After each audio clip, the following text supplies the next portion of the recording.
Frère, on se rend au parc, il n'y a personne. Ce qui fait pas super beau. Je me suis dit c'est le bon moment pour enregistrer une petite vidéo calmement.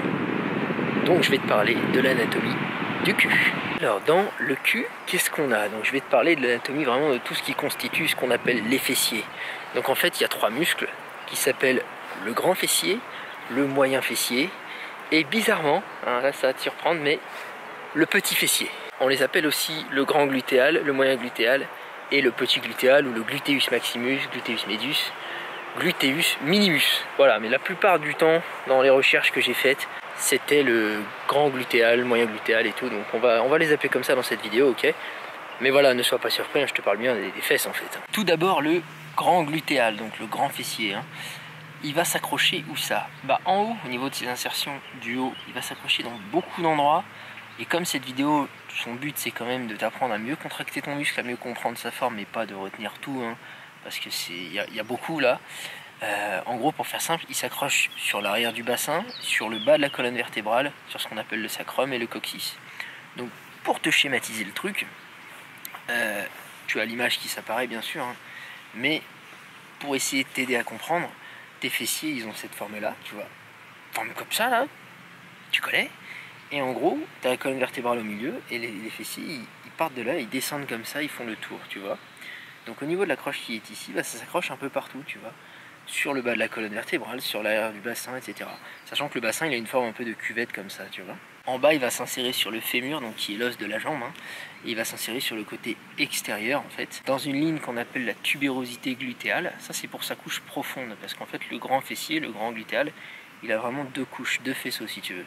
Donc ça c'est pour sa couche profonde, et sa couche superficielle, elle va s'accrocher plutôt sur le fascia lata, donc qui est l'extension d'un muscle en fait, du tendon qui est sur le côté de la jambe.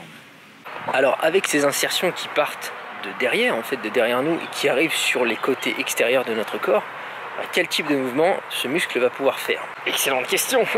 Une extension de la cuisse. Extension de la cuisse, ça signifie quand tu pousses la jambe, tu sais, vers l'arrière. Petite démonstration en vlog style, tu vois. Comme ceci. Voilà, petite démo plutôt efficace. Tu connais, frère. Ça, c'est l'utilité évidente. Après, il y a un truc intéressant, c'est que ça va servir à garder la posture debout. Tu vois, les muscles de derrière et de devant ton corps, avec leurs actions de tirage de chaque côté, ils maintiennent la posture. Tu vois, ils te permettent de garder ton équilibre. Les fessiers, ils servent à ça beaucoup. Puisqu'il a aussi des insertions sur le côté extérieur du corps, il va pouvoir servir à faire une rotation externe de la jambe. Là encore, petite démo, hein, comme ceci. Donc pour recruter et développer le grand fessier, tu as deux options, soit des mouvements qui contiennent des extensions de la cuisse, soit des mouvements qui contiennent une rotation externe de la jambe.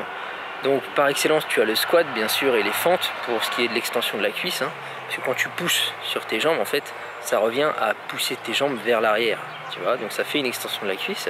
Et ensuite tu as bien sûr des mouvements qui vont plus isoler le fessier vraiment, parce que le squat et les fentes ça les isole pas vraiment. Donc pour ça tu as le hip thrust, tu as aussi les rotations, je sais pas comment ça s'appelle, c'est l'espèce de rotation externe de la jambe quand tu te mets à quatre pattes, tu vois, en leu, quand tu te mets boum, à quatre pattes, petite démo, comme ça tu vois, et tu fais comme ça, comme ceci, comme ceci. Tu as aussi ce mouvement là, qui est une extension de la cuisse en fait, hein. Tu as aussi les abductions debout, donc tu sais quand tu te mets debout et que tu écartes une jambe comme ça sur le côté, enfin bref t'en as plein, en gros il suffit d'écarter les jambes contre une résistance, voilà, si tu veux isoler le grand fessier. Voilà pour le bon vieux gluteus maximus. Maintenant passons au moyen glutéal. Il se trouve sous le grand glutéal, donc on ne le voit pas directement, mais son volume va quand même influer sur le volume général de ton cul. Au niveau de ses insertions, en haut, il va s'accrocher sous le bassin. Tu vois, le bassin, c'est une espèce de forme de cuvette comme ça. Et bien, le moyen glutéal, il va s'accrocher comme ça en dessous. Ça, c'est pour son insertion du haut. Et en bas, il va s'accrocher sur le haut du fémur. Si tu veux, ton fémur, c'est l'os de la jambe, il est comme ça. Et en gros, au bout, il y a deux boules. Il y a la boule qui va s'articuler dans le bassin. Et il y a une autre excroissance comme ça, osseuse, qui s'appelle le grand trochanter. Alors, je voudrais pas dire de bêtises, je pense que ça se prononce trochanter, mais c'est peut-être trochanter ou quoi. Voilà, j'ai un doute, mais bon, on s'en fout, quelque part, on s'en fout, hein. Et donc, il s'accroche sur le dessus du grand trochanter, sur le bord latéral, tu vois, donc en haut, à l'extérieur, si tu veux.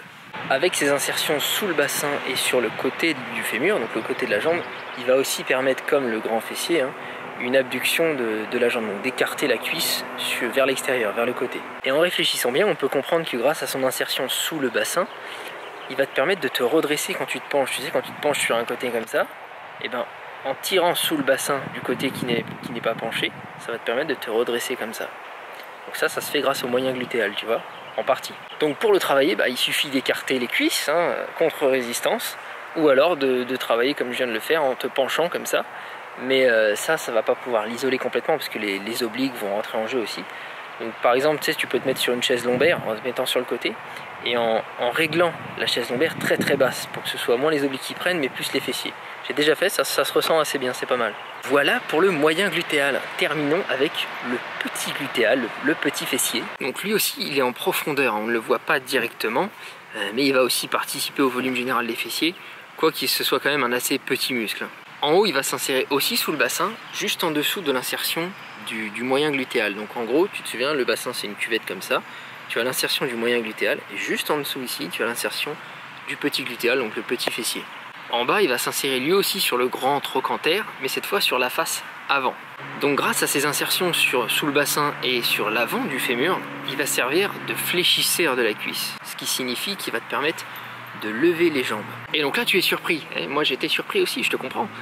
Le petit fessier sert aussi à redresser les jambes. Alors évidemment il est très secondaire, hein, puisque comme je te l'ai déjà dit dans une autre vidéo, tu as le droit antérieur de la cuisse qui sert déjà à ça, tu as aussi les abdominaux, etc. Donc le petit fessier il va avoir un rôle très secondaire ici, mais il sert quand même à ça. Il est aussi rotateur médial de la cuisse. Alors qu'est-ce que ça veut dire? Eh bien ça veut dire ça. C'est le French concombre. Il va aussi servir de fléchisseur du bassin. Alors qu'est-ce que ça veut dire? Tout simplement, grâce à l'insertion qui est sous le bassin et sur le devant du fémur, il va pouvoir tirer sur le bassin et donc ramener le corps vers l'avant. Là encore, il est très secondaire, hein, puisque les abdos font déjà ça très bien. Mais en fait, il doit participer au mouvement, tu vois, il doit être légèrement recruté. Et enfin, une dernière fonction, il participe aussi au mouvement avec le moyen glutéal, d'écarter l'abduction de la cuisse, donc d'écarter la jambe. Donc là, il participe. Tu vois, il ne peut pas lancer le mouvement puisqu'il s'insère sur le devant du fémur, donc il ne peut pas écarter la cuisse sur le côté. Mais sa force va être employée en fait. Il va venir aider le moyen glutéal. Donc pour le travailler, c'est pas évident. Tu vois, tu peux pas l'isoler vraiment puisqu'il est toujours utilisé de manière secondaire dans beaucoup de mouvements. Tout ce que tu vas pouvoir faire, c'est savoir qu'il est recruté de manière secondaire dans d'autres mouvements. Donc quand tu fais des flexions de la cuisse, par exemple tu fais des relevés de jambes, tu vois, ça va être plutôt les abdominaux et le droit antérieur de la cuisse qui va être utilisé. Mais il faut savoir que le petit fessier va être aussi recruté à ce moment-là. Même chose quand tu vas faire des abductions de la jambe, donc quand tu vas écarter les cuisses, il va être aussi recruté de manière secondaire, mais tu vas pas pouvoir l'isoler particulièrement. Et voilà frère, comme d'habitude, hein, j'espère que cette vidéo aura pu t'aider à comprendre un peu comment ça marche dans ton corps. Le but bien sûr c'est pas de connaître l'anatomie par cœur, de savoir scientifiquement tout le truc, ou de pouvoir croire qu'on est médecin avec ça, hein, pas du tout. C'est juste de t'aider à mieux focaliser tes muscles, en connaissant quelles sont leurs insertions, en sachant quelle forme ils ont, dans quel sens ils sont, etc. Donc comme ça, tu peux mieux te concentrer dessus quand tu fais tes exercices. Voilà, c'est tout pour aujourd'hui, je te laisse. Salut frère.